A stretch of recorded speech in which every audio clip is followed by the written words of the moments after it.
Next call. I know. Mm-hmm. Okay, so this is June. It's June 1st. Can you believe it? My poor dog just jumped. And so in June, we're doing power. And so this completes, after June, we will have completed the first triangle. So power is married to will. So it's not willpower. There's spiritual will and there's spiritual power, right? So to review, who is married to faith? And since both of you guys are muted, I can't hear you unless you Strength. answer. Strength, very good.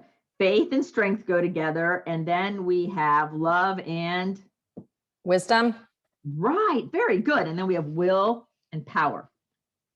Now, the interesting thing about power is it's got just like the whole wisdom part, there's more than one level. And so today we're going to talk about spiritual power that has to do with power of the word. Because that's like, duh, right? So if you are interested, the disciple that goes with power is Philip. And he was very cool. So power and spiritual power comes through our word. Now, in the physical body, since we all have physical things that we can connect to, the physical expression of our spiritual power comes through our muscular system. So tight muscles means you're restricting your spiritual power. Too loose of muscles means I'm not really honing it the way I need to be honing it. Muscle pain, muscle strain, all of that, anything muscular is directly related to spiritual power and authority on the planet Earth. And so because in metaphysics, we know and understand that the body has everything it needs to heal from the inside out, then as we align all these principles, then healing happens. And that's why people say, oh, it's a miracle, you healed it. I'm thinking, well, not really. It's not a miracle. It's because I followed the law. And so the law of spiritual power is that our muscles reflect our use or misuse of spiritual power. So this is a really important one because it shows up very strongly in our human bodies. One of the ways that we're going to cover today is the power of the word, which is the muscles around the larynx in your throat. So if you've ever felt like you had a lump in your throat, or if you've ever felt like there's something you need to say and it won't come out, or if you've ever had a dream where you're trying to scream for help, but nothing's coming out of your mouth in the dream, all that is you receiving spiritual messages that you really need to look at your connection to your own spiritual power. So there's a couple things to just know and really make friends with. One is you are fully equipped.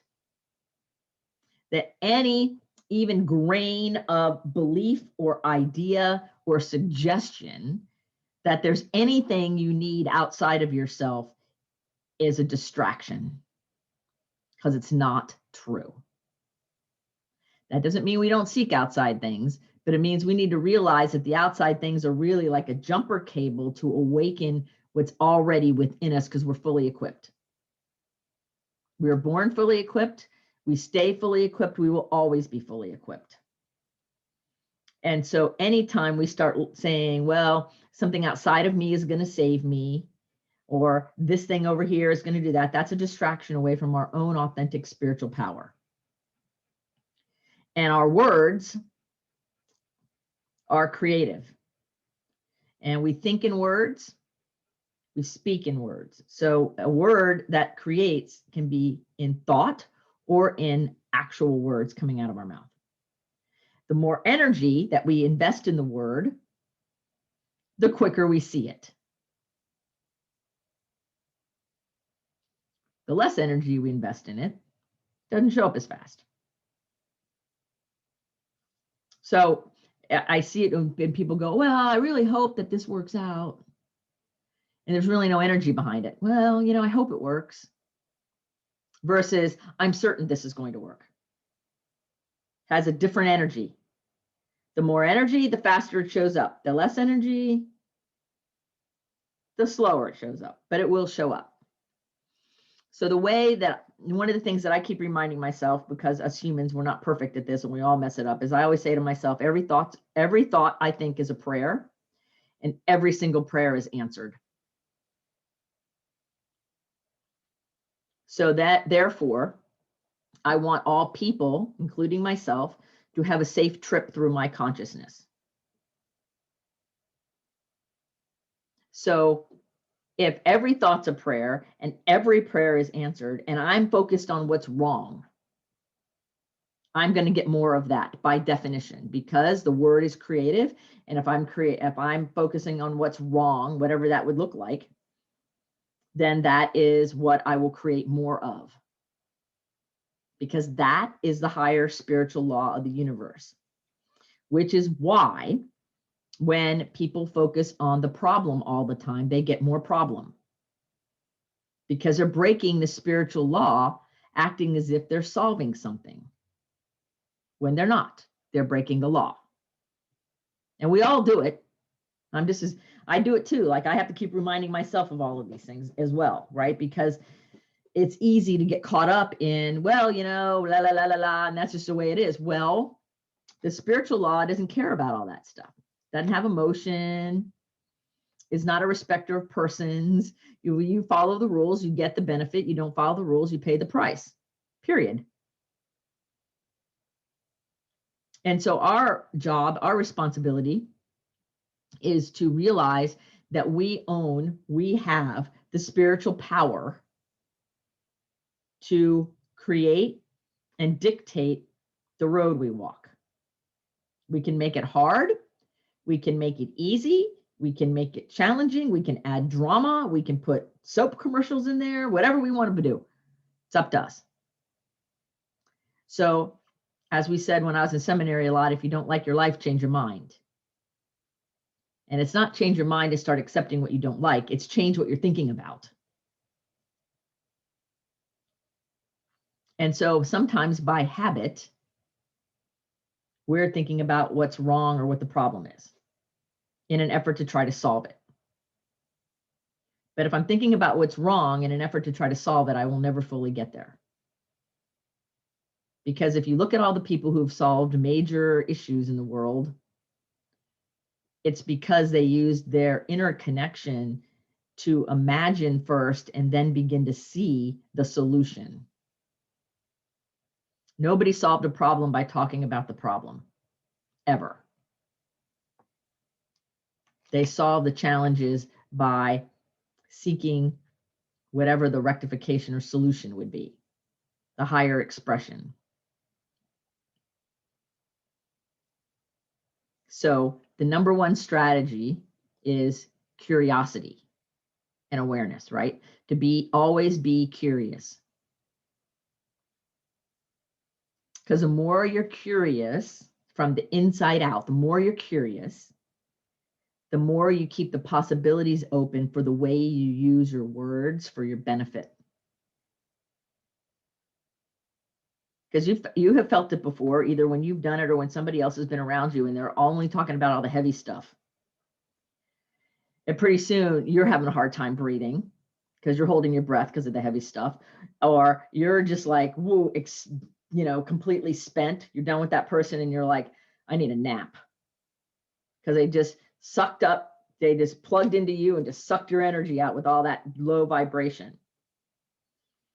So we can do it to ourselves too. We can get caught in the dumps and blah, blah, blah, blah, whine, complain, whine. And if we let that go unchecked, it will in fact create more of whatever it's doing, undisciplined wise. So remember when we were talking about wisdom and discernment, right? And paying attention to what's happening.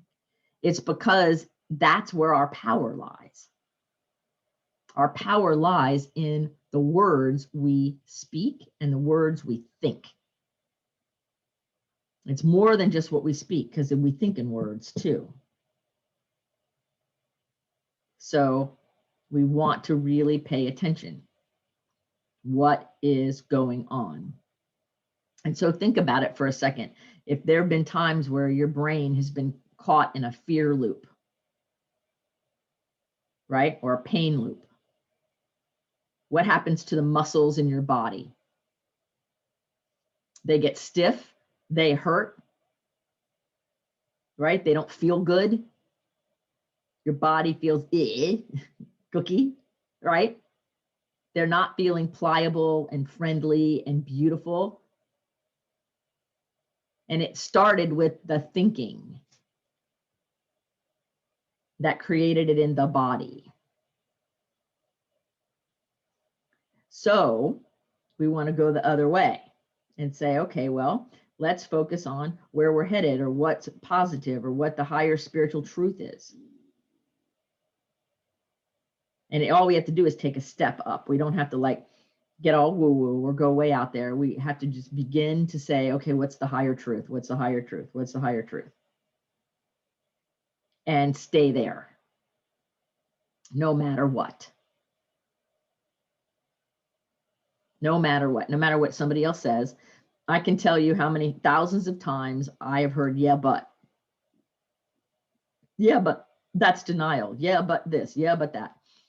And in the spiritual world, denial means I take the power away from something. It doesn't mean I pretend like it's not there.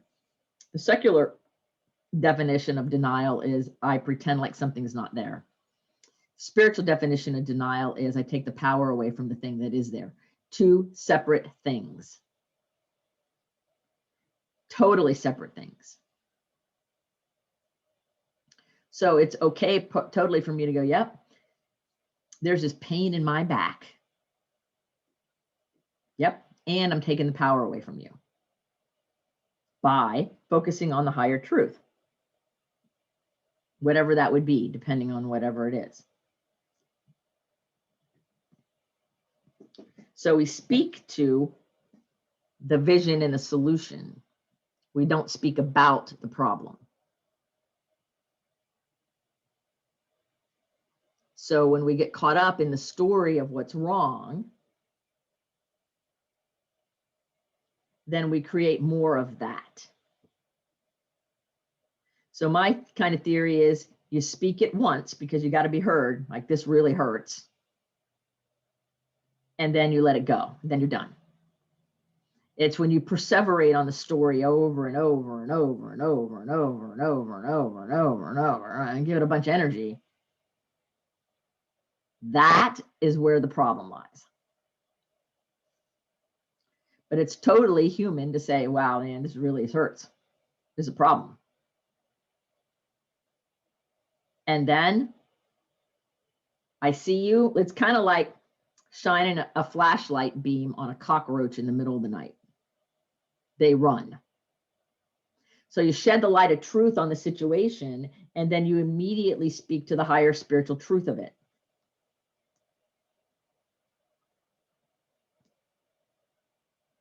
And if you don't know what to say, like you don't know what the higher spiritual truth is, because maybe you're caught in the human mess of it, or you just don't know, then there's a couple kind of cover-all things. One is I am safe, all is well. And the other one is I'm a child of God and therefore do not inherit sickness. Right?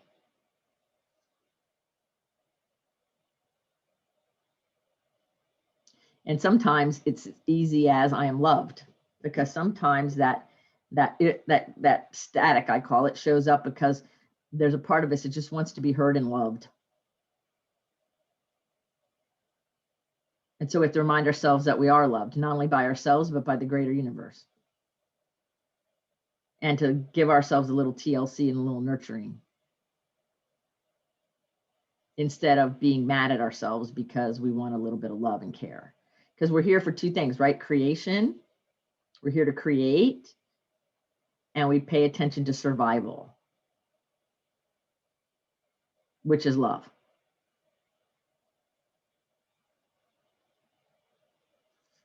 So when our creation gets impinged upon, knowingly or unknowingly, by us or another force,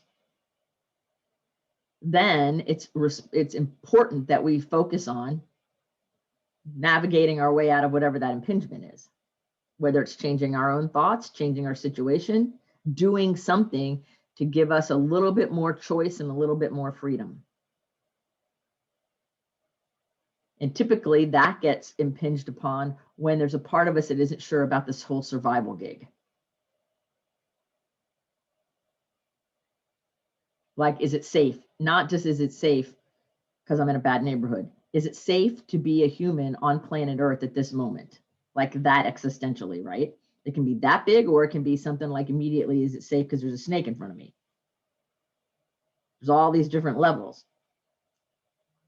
But the truth is, how we speak to ourselves and the universe about whatever it is dictates the outcome. So if something's happening and I go, well, that's really curious, I wonder what that's about. Now I give myself choice and permission to look at multiple options, possibilities, right? If I jump right into judgment, or I jump right into, this is the way it is, it's only this one way, now I've restricted my options. And so part of the spiritual law of the universe is to keep our options open so that we can use our free will and discernment, our wisdom, to choose the path. Because whether we realize it or not, we're always choosing the path. Always, always, always making that choice, consciously or unconsciously. So part of waking up spiritually is getting more conscious, getting more aware, like, whoa, what was I just thinking? You know, and so sometimes if your brain ever gets stuck in a rut that you're like, I don't want to change this, ask yourself what the payoff is. What is the payoff for me, thinking for the last 5 hours that I suck or that I'm a big mistake? Like, what is my payoff? Because here's the truth. Humans only do what we get a payoff for. So if you are doing it habitually, there is some kind of secondary gain by definition. Now, the secondary gain might be I get to be the victim, or I get to be needy or clingy, or I get to be sick so people take care of me, or I get to sabotage my business, or I get to do whatever. Like, the payoff may not be something you desire, but yet it's still a payoff. And that's where the growth is. And that's where the discernment comes in, going, well, is that really what I'm looking for? Really? And so anything that we keep doing, there is a secondary gain. There is a payoff with all humans all the time. And so what a lot of people do is they use their pain or their trauma as a badge of honor, and they convert it into their identity when it's not who they are. It's a thing they went through. But once they convert it into their identity, now what they're telling the universe is, this is what I'm claiming. Now, because you have free will, you can claim it.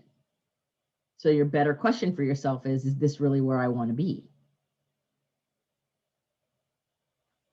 I see it a lot with people who've survived trauma, where I'm a survivor. Well, if you're going to hold on to that, you're living in a dualistic world now that says that there had to be something you have to survive, which I don't know about y'all, but that sounds kind of staticky to me.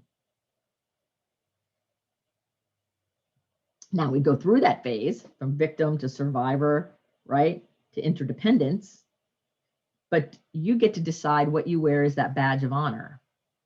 So when you run into somebody who's holding on to that badge of honor and they refuse to be flexible with it or be curious or be open, then what they're saying to you essentially is that their heart is closed off, because I'm holding on to that. And everybody has free will. So if they want to, great. You get to decide how you deal with it. Keep them in your life, keep it at a distance, try to help them, whatever. Same thing with yourself. If you use something as a badge of honor, as that's my identity. When we grow spiritually, our structures of who we think we are and our identity expand and change.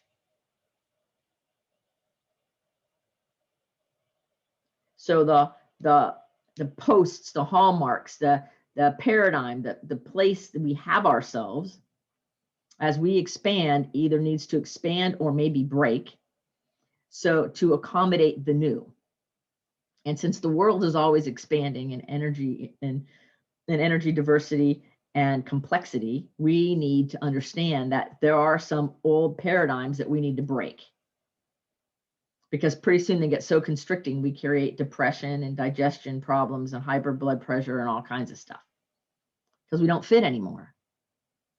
And you guys probably can even relate to a time where everything was cool and everything was growing along, and then all of a sudden you had an awareness or an epiphany, or things just felt really frustrating or not with it, and you didn't fit anymore in the box you had yourself in. Time to grow. It's not because you did anything wrong. It's actually because you're doing something right. But it's time to grow. So it means that we use the power of our words to keep creating where we're headed. So that's using your authentic spiritual power. We are taught in our culture to force our way through things. Figure it out and force your way through. Use your brain and do it. That's not where your power lies. Your power lies right here in the square of your heart, in your gut. The brain is the supporting actor. In fact, when they do EEG and energy readings, the heart has 100 times more energy than the brain. So we have been trained in Western society to do it not in the most effective way. And horses can read it like 20 yards away. Correct. They can read the heart frequency. Yep. 20 yards away. Mm-hmm. Yeah.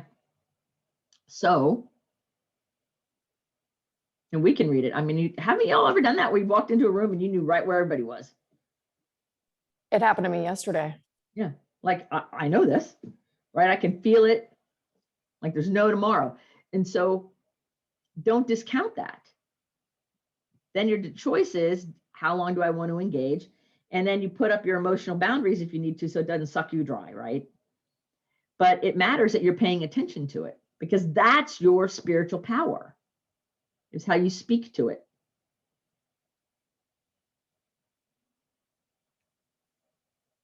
Make sense? And exactly how you speak to it directly affects every muscle in your being.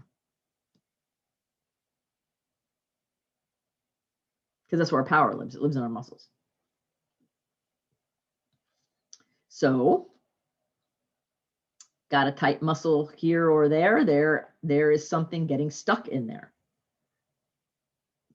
So if the muscle's tight, you know, you go, okay, well, let me be curious. What message do you have for me? Oh, I'm afraid. Or, oh, I'm sad. Or, can I have some magnesium? You haven't been feeding me right.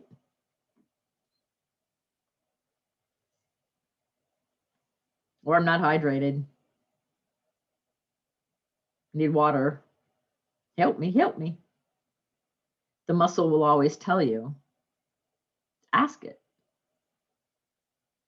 It's true. I know I am in a goofy mood today. I can't help it. That's just the way I woke up. So there you have it. Wah! Right? So, but it's so important. The words. That's only one part of your spiritual power. It is important because what most people do is they don't pay attention. So here are some words that I suggest you release from ever speaking. Why? The word why creates neuro-linguistic defensiveness in the listener, including within you. So the word why, off limits. I'll explain about that here in a moment. Another word that's off limits is a negated word like don't, can't, won't, not. So we'll talk about the negated word and we'll talk about the why thing. The negated word is a void word. And so what happens is Anything negated is a learned behavior. So if I say to a 3-year-old, don't touch the stove, they're going to touch the stove because the word don't is learned. It's not natural. Isn't So it also that the universe abhors a vacuum? So if it's a Right. void word, it's the universe's natural law is to suck it in closer. Right. Creates, yeah, exactly. So we want to speak to what we desire, not away from what we don't. So if I don't want you to put your hand on the stove, instead of saying don't touch the stove, I say keep your hands down. Or put your hands in your pockets. That's what I did with the kids when I had the preschool, right? What I want you to do, not what I don't want you to do. Same thing with me, same thing within us, right? If I'd like, don't do that. If you walk around all day going, I'm not going to eat chocolate cake, I'm not going to eat chocolate cake, you will eat a whole chocolate cake by dinner. Because your brain, all your brain will hear is chocolate cake, chocolate cake, chocolate cake, chocolate cake, and you'll drive yourself crazy. If instead you say, I choose really healthy greens, I choose this, I choose that, the brain will be excited about those things. It's like when I did they put me on an elimination diet, and my first thing was all I could see were those foods, literally unavoidable everywhere. And finally I made a list of everything I can eat. And then it's like, they're abundant. Yep. Like, yeah, overflowing. Yep. That is totally the power of that shift right there. Because when people say, oh, I'm going to go on a diet, or I can't have this, well, then you're going to see it everywhere because your brain doesn't know the can't. Okay, you can't have dairy. Well, it's going to see dairy everywhere. There's going to be cheese on every single food everywhere in the whole world. And there's going to be dairy in it all. Everything's going to be cream-based, blah, blah, blah, blah, because that's what you just told the brain, because all it says is dairy. The can't have dairy isn't what brain processes. The brain processes have dairy. So it's important to understand that those negated or void words have power, because all words have power. And so the choice is, and the decision is, what words am I going to choose? And how am I going to speak to the solution? Like, what can I have? What am I able to do? Not what can't I do? So it's extremely important. So if you're having a conversation with somebody and they have all these negated words in their conversation, and you're like trying to get out of that negated conversation, right?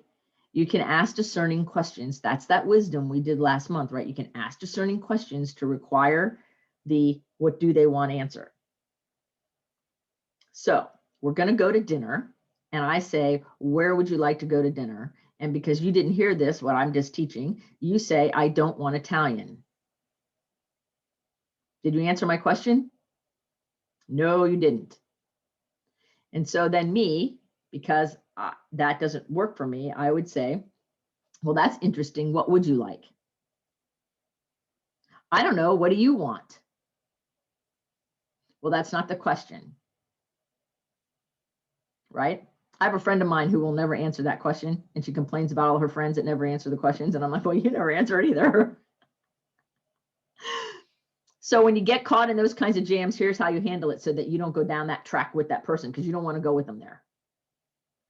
So you can be like me and be a little snarky and drive to an Italian restaurant, because that's all you heard was Italian, right? Or you could say, you could give a forced choice. That's two choices. They said they didn't want Italian. Say, well, I prefer Thai or a burger, or whatever the two things are that you would say yes to either way. Now their brain, because the way the neurology works, will pick one, and then that's where you go. Or you can take the hook, you can take that bait, hook, line, and sinker of I don't want Italian, and you can get all crazy with them, and then pretty soon now you both are stressed out. And you don't have to tell them exactly what you're doing unless you want to, but it makes it easier, because with my one friend who does this all the time, it really is annoying. Because one time I played, how many questions do I have to ask to get you to make a decision? And I got up to like 30 and I got tired, and I finally just made the decision, because she was going to keep looping. And that is an addiction. And that is a denial of responsibility and accountability on a conscious or unconscious level.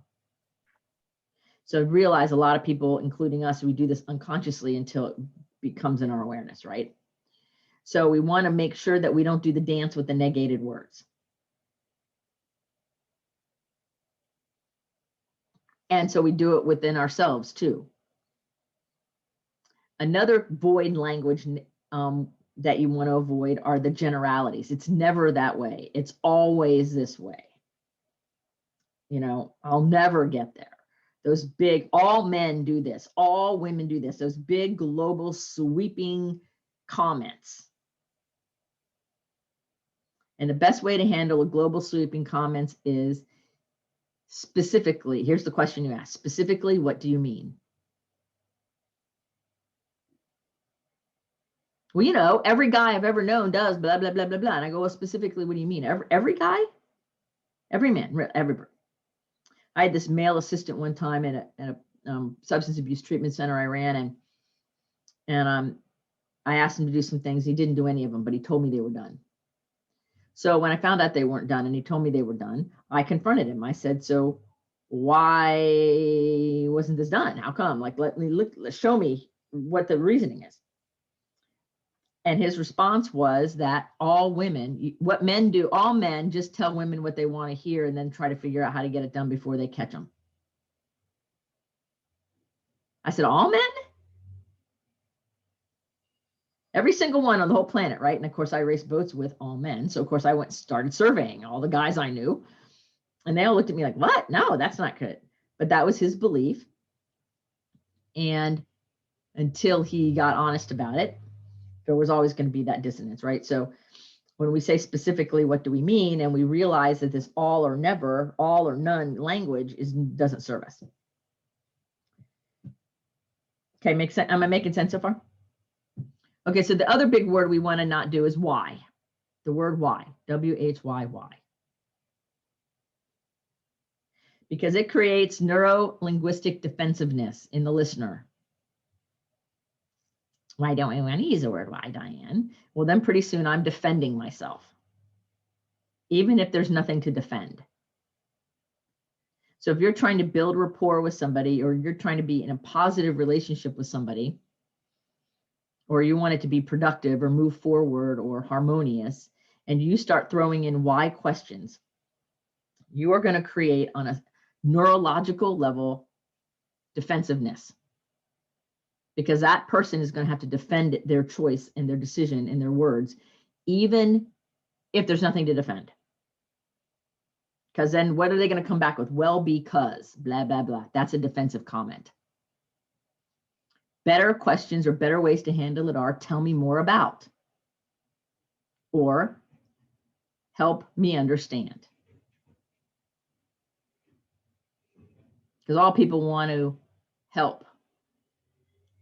So when I say, tell me more about this or help me understand it, either one, right? Now that person has flexibility and they're not defensive. So when I had staff members that really made a big mistake, I would say, well, help me understand what you were thinking. Help me understand what happened in this situation. And then that person will tell me what their view was. And some of the time I was wrong in my upsetness. And some of the time I was totally valid, but it got rid of the defensiveness so I could see what the deal was. And then now we have a teaching moment, right? So it matters that we stay curious and that we release the idea that it's black or white, all or none at all. Because the truth is everybody's doing the world through their own autobiography, and you don't know what movie is playing in that person's mind. You can think you know. They can tell you what it is, but remember, their cognitive awareness is only a percentage of what's really going on. We all have more going on behind the scenes than we're even humanly aware of. So we need to understand that there's multiple levels and multiple facets. And so when we use language that's more toward where we want to go and more curious and more open and more aware, now we have more options and more choices in our interactions. And we can create things that are more powerful and more in alignment with what our soul and our emotions and our mind want. So it's important.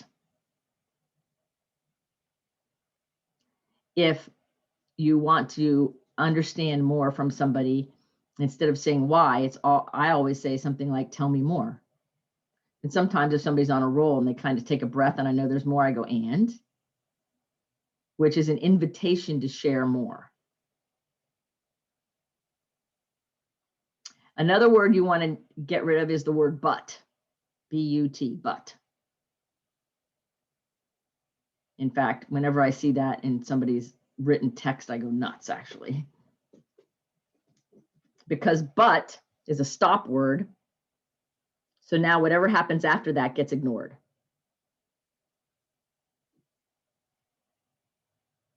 Or before it gets negated. Right. Yes. So a better conjunctive word would be and or yet. It's this and this, not one or the other. So as we learn to use more precise language, we align with our spiritual power with more precision.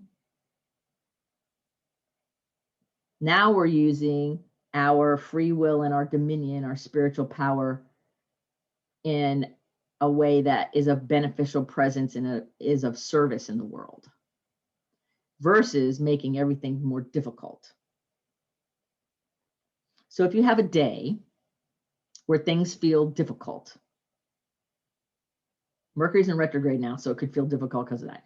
But if you have a day that feels difficult, then one of the first things to do is take a few deep breaths and kind of disengage from the world for a minute.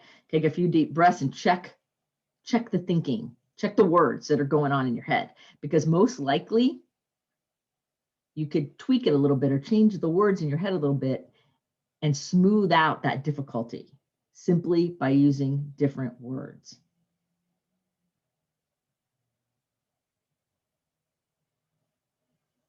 So sometimes when we wake up in a poopy mood, we just go, oh, it's a poopy mood. I'm just going to be like this all day. Well, you just spoke it into reality. Congratulations.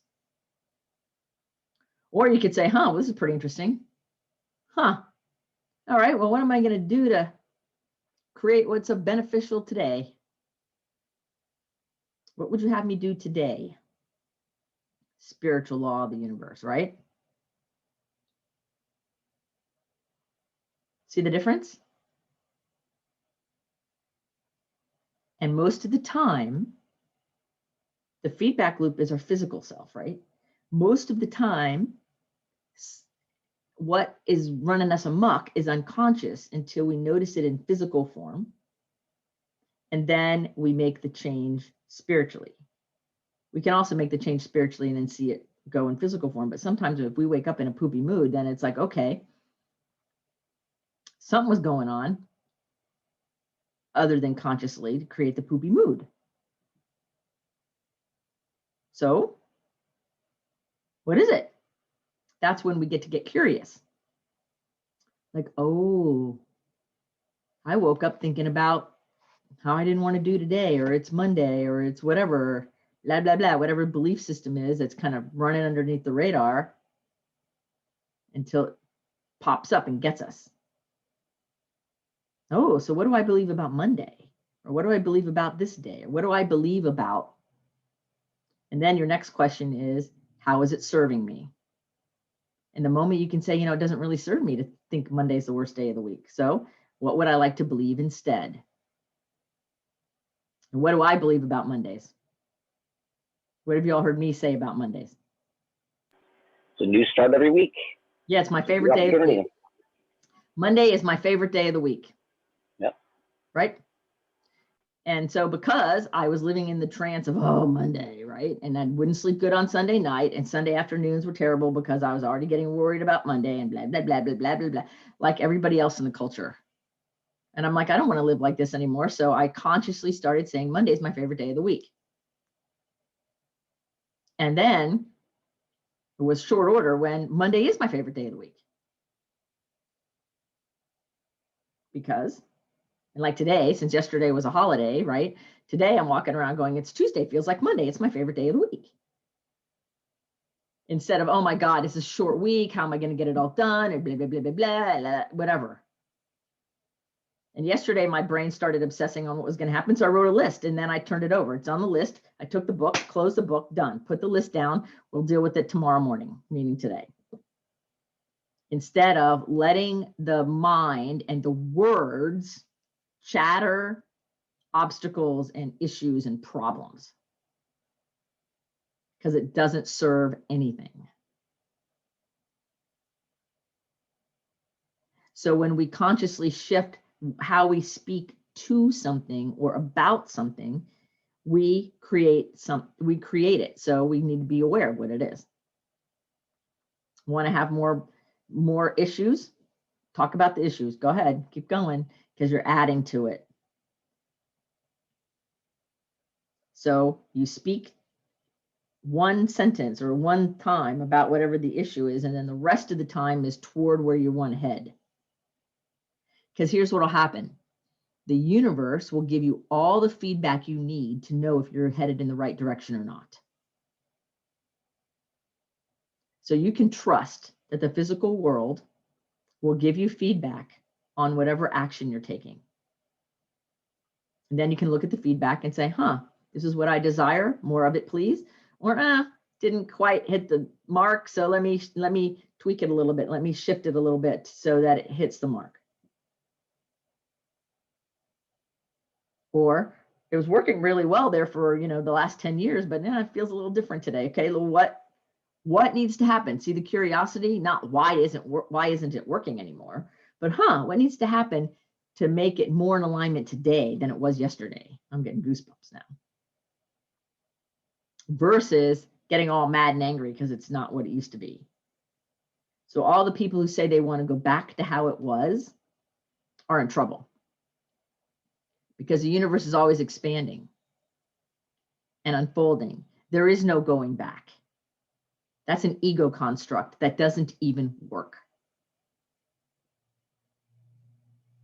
So when you hear yourself or someone else say, well, I want to go back to how it was. What? It doesn't even make sense. And that whole idea of going back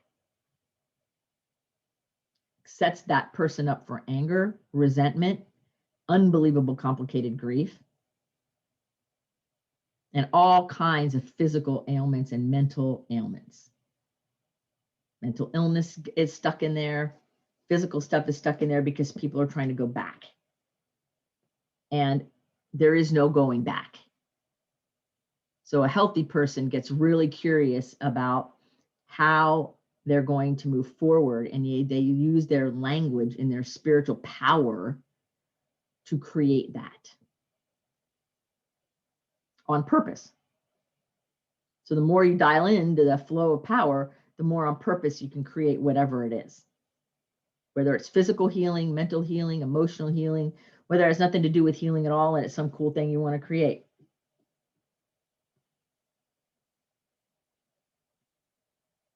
Like there's no accident that the baby possum showed up, Paul. And I think it's funny that a possum was in Michelle's yard and then isn't anymore. See, there's no accidents in any of that.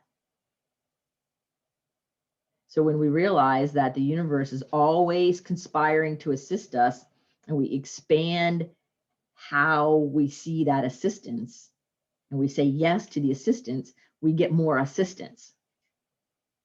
But if we throw up the wall and hold on to the old identity and put the walls up, the universe can be assisting all day long, but it can't get by the wall. It's kind of like you invite everybody over to your house for a party. Everybody, you invite them over to your house for a party. You go in your house and you're sitting in there and you got all the food out and everything's ready, you clean the bathroom, everything's ready to rock and roll. And we're all outside in the front yard pounding on the door and the windows, and you refuse to open the damn door. So you're sitting in there feeling sorry for yourself, thinking nobody's showing up to the party when we're all trying to get into the party, but you won't let us in. So you're having the reality that you're all alone and oh, poor pitiful you, and nobody wants to come to your party, and everybody else is out there. Why won't they let us in? Why won't they let us in? So we have to we have to open the door for the universe to help us and show up to our party. For the people, the angelic help, the divine help, the universal help, we have to open the door on purpose with intention. And we open that door with curiosity and awareness. The 4 precepts: open, receptive, responsive, obedient. If you always live by that, you will always win. Be open, be receptive, responsive, and obedient. Because you won't get your next spiritual assignment till you did your last one. No skipping. Obedient in what way, Diane? Can you give me an example of that, please? Example of obedient. Example of obedient is following the higher spiritual guidance about whatever it is. Good enough. Thanks. So it's on a spiritual level, right? So I'm open to the possibility, and then I respond, and then I'm receptive, like, oh, okay, like I open the channel and now I'm going to receive, and then I respond to it in kind, and then I obey it. So if I'm saying, well, what's wrong with my health? And then I feel really crappy all the time, right? And I open myself up, like, and I meditate on, and I ask the universe what's wrong. And the universe then sends me the message that I received that says, stop eating white sugar. And it comes through loud and clear, no white sugar. Then I need to respond by what? What's my response? Obey that, for God's sakes, and stop eating white sugar. Because the universe told me to stop it. Not because somebody else said it, not because it was a good idea, but because I was universally told that that is part of the situation. So stop it. So being obedient means those kinds of higher spiritual information that comes in, that I follow it, for God's sakes. Now, do we do it perfectly as humans? No. Is the goal to be totally obedient? Yes. So sometimes we need to keep looping around and pay more negative consequence till we finally figure it out. Because the human ego wants to say, okay, I'll stop eating white sugar for like a day or an hour or 2 weeks or 3 months. But it always is looking for the finish line. When am I done with whatever spiritually I'm supposed to be doing? And here's the rules. When you're done, the spiritual law will also tell you. Because that's the way the universe works. So that's like a kind of basic example, but it's true, right? About everything. So it's so important that we listen and we obey and understand that you're not going to do it perfectly. I suck at it sometimes. Some days I'm really good at the obeying part, and other days my little princess foot, my little acting out 6-year-old is throwing a temper tantrum, not going to obey. And I pay the negative price for it physically, right? My physical world gives me feedback that probably wasn't my best move. So then I have the free will option to tighten up or continue to pay negative consequences. That's free will. That's dominion. When we're done, we'll do that thing.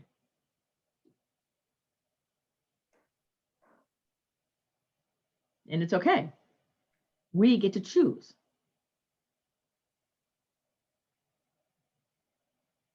So, and sometimes it doesn't feel good. And sometimes it's kind of like sobering in that sense of like, oh. And sometimes it feels really easy. There's all different human experiences to it. And sometimes we feel entitled. Remember when I was talking about the inner child that's the trauma kid, and the other inner child that's got all the imagination going on, and they're saying, well, but you shouldn't have to. God made white sugar. Why can't we have white sugar? Why did God let humans make white sugar if I'm not allowed to have it? Right? And we can get in these little dances and all these why questions, and we can create all this stuff, or we can obey whatever the message is. And we can mess it up, and we don't have, that doesn't mean we it's the end of the world. It means we tighten up when we realize it. Some things are easy to follow. Other things are a little trickier. It's okay. It's all about growing in our awareness. It's not about being perfect. It's not about nailing it 100% of the time. Because perfection, the spiritual purpose of the word perfection is to be teachable. Perfection, as in it has to be done perfectly based on whatever the ego human construct is just that. It's a ego construct that's not in a spiritual world. See, there's two different vocabulary sets, right? The spiritual definition of perfection is I'm open and I'm teachable. Well, that was not the best decision in the world, Diane. Probably want to do something different. Perfection in the human egoic sense is it has to follow whatever that construct is exactly, or it's not good enough. But that's not the spiritual meaning. Yeah, and it's limited by the conscious creation of humanity at the time. Correct. Yes. Yeah. So that's why we're in the world, not of the world. It's yes and. We can't be all spiritual. We can't be all linear human. We're both. And so that's where the dance always is. It's always in that. Like, okay, it's kind of like we're going in tandem and we're riding down the road. Here we go. And it's yes and. Which is why it's so important sometimes to just sit back and just pay attention. What's the feedback? What's going on? How do I want this really to play out? What's the highest good for all concerned, right? So in that phrase, we claim spiritual progress, not spiritual perfection. Even that could have been, if we take into consideration the egoic minds that had the awareness that they had at the time, Mm-hmm. even that becomes a misconception. Because I find today, through the teachings that we've been exploring around being the substance and form of life, if I am asking myself what I want, I am asking life itself what it wants. And Right. I'm the expression of that. I don't even have to work at being the expression of it. Correct. Because it is always happening. So this idea of perfection to always being teachable, and this is me like rewiring a 27-year framing Right. of meaning I've actually always been in a perfect state spiritually. Mm-hmm. Yes. Yes. Right. And so see, that's where it's always expanding and unfolding. So the highest understanding yesterday is different today, is going to be different tomorrow. Because everything's always expanding in unity, diversity, complexity. Unity, diversity, complexity, always expanding, always expanding. Through creation, the universe knows itself. Right. And so Yeah. our job is to live in the flow of it and trust and be like tubing down a river, not trying to figure out or do whatever, right? Why are you laughing at me? Because I love that imagery, and like we're talking about this big, beautiful, expansive universe, and I'm just imagining us all on We're in the this tube, river, and we are floating and down the inner tube of the universal energy of love, and it's like we're out in the space time, and we're just like tubing it. Yep. And we don't have to worry about grabbing onto the branches that go by or running up Right. the bank. Because if I run up the bank and I exhaust myself, I'm going down the river. I can try to swim upstream like all the kids do. And what happens when they finally stop swimming? Going down the river. I have a choice of how exhausted I become or what happens to me on the river, but I'm going down the river. So I might as well float and enjoy the trip and be the expression and trust.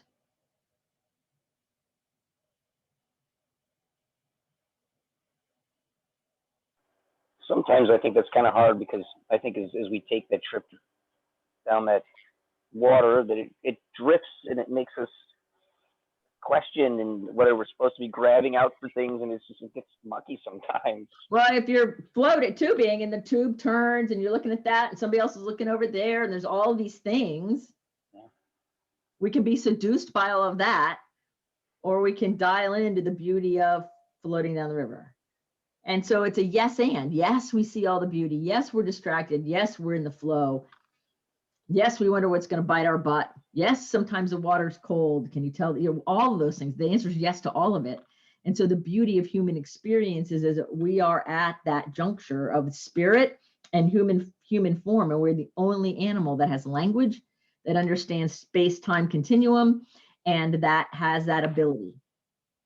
So it's beautiful.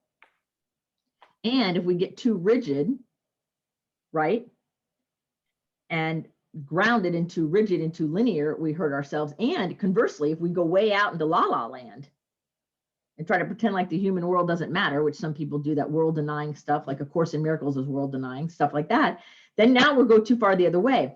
It's learning how to be in the world and not of it. It's yes. The answer is yes. Look at this. It's already after 2 o'clock and we're just now warming up. And it's not because it's a clock. I went, okay, I've been yapping. But is it making sense though? And so the ongoing human trajectory is, how am I staying in that expansive space, using my spiritual power through the creation of my words to speak into reality that which is the highest good for all concerned.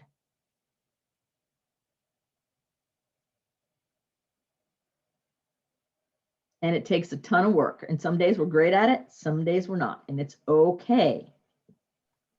It means that we're aware and we're paying attention. Right, Max? Well, Yeah. Right, baby girl. I know you're the best dog in the world. Yeah, she's sitting there with her paws crossed. You're so cute. And I know I love you. yay, Maggie. Any questions?